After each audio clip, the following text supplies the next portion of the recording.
आज इंडिया के अंदर मुसलमानों को जिहादी, आतंकवादी, ना जाने कौन कौन से नामों से पुकारा जाता है। मुसलमानों के इतिहास को मिस रिप्रेजेंट कर दिखाया जाता है। गोदी मीडिया, पॉलिटिशियंस, यहाँ तक कि हिंदुत्व दहशतगर्द भी मुसलमानों के ऊपर जुल्म करने का कोई मौका नहीं छोड़ते। कोई गरीब मुसलमान अगर कहीं अकेले मिल जाता है तो उसे झुंड में आकर घेर कर जय श्री राम का नारा लगाने पर मजबूर करते हैं। मस्जिदों के सामने ये लोग जाकर अपनी नापाक इरादों को जाहिर करते हैं। आइए जानते हैं सच स्टडी के एक और एपिसोड में कैसे हिंदुस्तान के अंदर मुसलमानों को आजादी के बाद से धीरे धीरे कमजोर किया जा रहा है। पूरे इंडिया के अंदर 15% मुसलमानों की आबादी होने के बावजूद भी मुसलमानों के अंदर इंडियन पुलिस फोर्स में सिर्फ 3 से 4% की हिस्सेदारी है। यही हाल मिलिट्री का भी है। मिलिट्री के अंदर भी मुसलमानों की हिस्सेदारी सिर्फ 3 से 4% के बीच में है।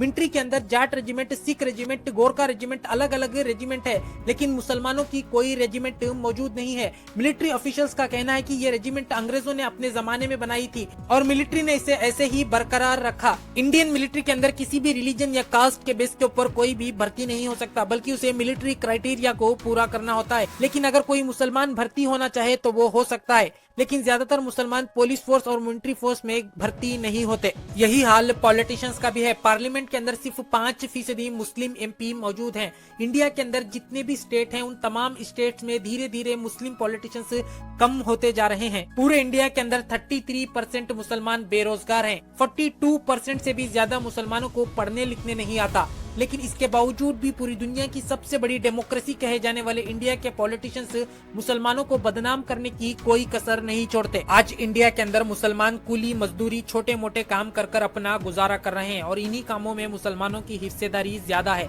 अगर किन कामों में कम है तो वो है IPS officer, doctor, engineer, police force, military force और पॉलिटिक्स। इन कामों में मुसलमानों की हिस्सेदारी कम है। मुसलमानों को ये सोचना होगा कि हिंदुस्तान की आजादी से लेकर अब तक मुसलमानों की ये हालत है। कोई भी पॉलिटिकल पार्टी मुसलमानों का साथ नहीं देगी, बल्कि सिर्फ और सिर्फ उनके जज्बातों के साथ खेलकर उनका इस्तेमाल करेगी। अगर उनको आगे बढ़ना है तो उन्हीं को मेहनत करनी पड़ेगी। इसका सबसे अच्छा एग्जाम्पल मुसलमानों को दलितों से लेना होगा। आज जो दलितों की हालत हिंदुस्तान के अंदर है, उससे भी ज्यादा खराब हालत हिंदुस्तान के अंदर दलितों की हुआ करती थी एक समय पर। लेकिन उन्हीं दलितों के अंदर से एक शख्स सामने निकल कर आया जिसने पूरे दलितों के इतिहास को बदल कर रख दिया। दलितों को इंसान नहीं समझा जाता था, बल्कि उनको जानवर समझा जाता था। उनके हाथ से पानी पीना तक गुनाह समझा जाता था, यहाँ तक कि उनको अछूत कहा जाता था। लेकिन उस शख्स ने खूब पढ़ाई की, वो नहीं रुका, वो आगे बढ़ता गया। उसने समाज के खूब ताने झेले, यहाँ तक कि पूरे हिंदुस्तान के अंदर उससे ज्यादा पढ़ा लिखा शख्स मौजूद ही नहीं था। उसी शख्स ने हिंदुस्तान का संविधान लिखा। जो लोग दलितों को गाली दिया करते थे, उसी दलित के लिखे हुए संविधान को मानने पर मजबूर हो गए। ये छोटी सी कहानी थी डॉक्टर भीमराव अंबेडकर की।